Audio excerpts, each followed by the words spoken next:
இந்த திருக்குட நன்னீராட்டு பெருவிழாவிலே கலந்து கொள்வதற்காக ஸ்ருங்கேரி சாரதா பீடத்தில் இருந்து வருகை தந்திருக்கக்கூடிய சுவாமிகளை நம் ஆலய நிர்வாகத்தினர் சார்பாக அன்போடு வரவேற்று அவளுடைய ஆசி எல்லோருக்கும் கிடைக்க வேண்டுமாய் பிரார்த்தனை செய்து இந்த திருச்செந்தூர் திருப்பதியிலே மிக அழகாக ஆதிசங்கரர் அருள் பெற்ற திருத்தலமாக இந்த திருத்தலம் விளங்குகின்றது.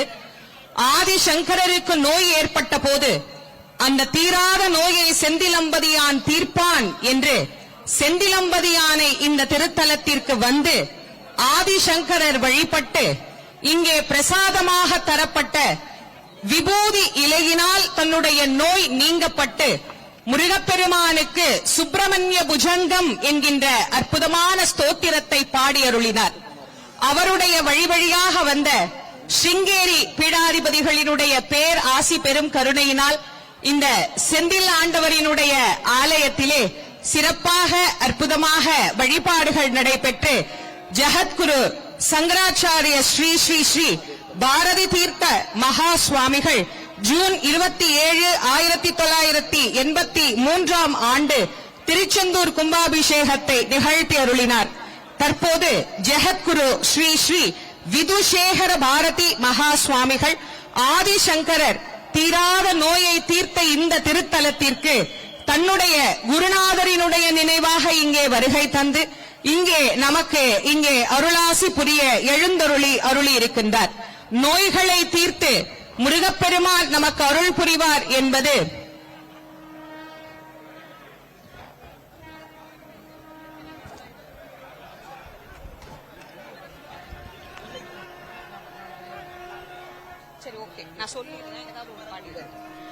நோய்களை தீர்த்து அருளக்கூடியவர் முருகப்பெருமான் என்பதில் இந்த திருத்தலத்திலே அநேகமான அருளாளர்களுக்கு அவர் அருளி செய்திருக்கின்றார். அதிலே வாய் பேச முடியாத ஊமை பிள்ளையையும் பேச வைத்தவர் இந்த முருகப்பெருமான் என்பதில் நாம் அனைவரும் ஆச்சரியப்படுவதற்கு ஒன்றும் இல்லை. முருகனுடைய கடைக்கண் பார்வை இருந்தால் பேசாதவர்களும் பேசுவார்கள். முருகப்பெருமானின் கடைக்கண் பார்வை இருந்தால் நடக்காத செயல்கள் அனைத்தும் நடக்கும். முருகன் கருணை இருந்தால் கிடைக்காதது எல்லாம் கூட நமக்கு கிடைக்கும். நமக்கு இல்லை என்று ஒன்றை சொன்னால் கூட அதை உண்டு என்று தரக்கூடிய சக்தி படைத்த தெய்வமாக நம் சொந்த கடவுளாம் கந்தக்கடவுள் நமக்கு விளங்குகின்றார். தன்னால் பேச முடியாது என்று வருத்தப்பட்ட தன்னுடைய பிள்ளையை அழைத்து கொண்டு வந்து குமரகுருபரரின் தாயும் தந்தையும் இந்த திருத்தலத்திலே தவம் செய்து முருகப்பெருமானுடைய கருணையை பெற வேண்டும் என்று அவர்கள் ஒவ்வொருவரும் 2, 3, 4, 5 என்று 48 நாட்கள் முருகப்பெருமானை வேண்டி பிரார்த்தனை செய்தனர். அந்த மண்டலமும் நிறைவு பெறப் போகின்றது. ஆனால் இங்கே முருகப்பெருமானோ என் குழந்தையை பேச வைக்கவில்லையே, நாங்கள் எதற்காக வாழ வேண்டும் என்று எண்ணிய குமரகுருபரரின் தாய் தந்தையர் அந்த குழந்தையை கையில் பிடித்துக் கொண்டு கடலுக்குள்ளே சென்று இறங்கி விடலாம் என்று முடிவு செய்து கடலிலே தங்களுடைய மரணத்தை தேடி சென்று கொண்டிருக்கிறார்கள். கடலிலே நடந்து செல்ல செல்ல குழந்தையின் கழுத்தளவிற்கு தண்ணீர் வந்து விடுகிறது. மரணத்தை கண்முன்னாடி அந்த குழந்தை பார்க்கிறது. அப்போது குழந்தையை பின்பகுதியிலே இருந்து ஒரு தோள் தட்டியது. தட்டிய உடனே அந்த குழந்தை திரும்பியது. தாய் தகப்பனும் திரும்பினர். இந்த குழந்தை போலவே ஒரு சிறு குழந்தை அங்கே நின்று கொண்டிருக்கின்றது.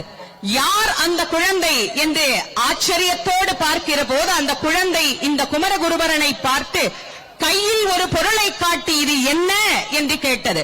பேச முடியாத பிள்ளை எப்படி பேசும்? தாய் தந்தையர்கள் தவித்து நின்றனர். ஆனால் ஊமை குழந்தையோ வாய் திறந்து அதை பூ என்று சொல்லியது. கையில் காட்டியவர் யார்? கந்தக்கடவுள். கந்தக்கடவுள் என்ன என்று கேட்ட பிறகு பேசாத நாக்கு கூட பேசும் என்பதை நிரூபித்தது குமரகுருபரரினுடைய ஆட்சி. அப்படி குமரகுருபரர் தனக்கு கிடைத்த அந்த பேச்சை பூ என்று ஆரம்பித்தார். உடனே அந்த குழந்தை சொன்னது, ஓ இது பூவா, எங்கே இந்த பூவையும் என்னையும் வைத்து பாடு என்று சொல்ல அந்த பேசாத ஊமை குழந்தையாகிய குமரகுருபரர் பாடி அருளியதுதான் கந்தர் கலிவெண்பா.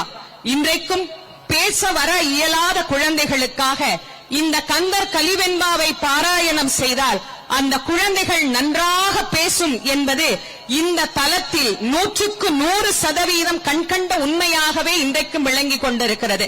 குமரகுருபரர் அருளிச் செய்த தமிழ் முருகப்பெருமானுக்கு பிடித்தமான தமிழ். அந்த தமிழை முருகப்பெருமானுக்கு நாம் மீண்டும் விண்ணப்பம் செய்யலாம்.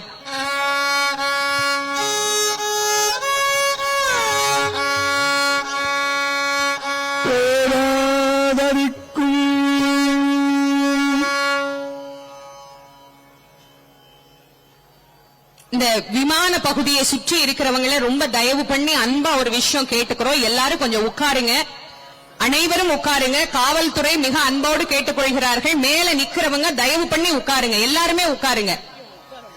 விமான பகுதியை சுற்றி கீழ்த்தளத்தில் இருக்கிறவங்க எல்லாருமே தயவு பண்ணி உட்காருங்க. நீங்க உட்கார்ந்தீங்கன்னா தான் மற்றவர்களுக்கு அது சௌகரியமா இருக்கும். அதனால தயவு பண்ணி அனைவரும் அமரும்படி உங்கள் அனைவரையும் அன்போடு கேட்டு மகிழ்கின்றோம்.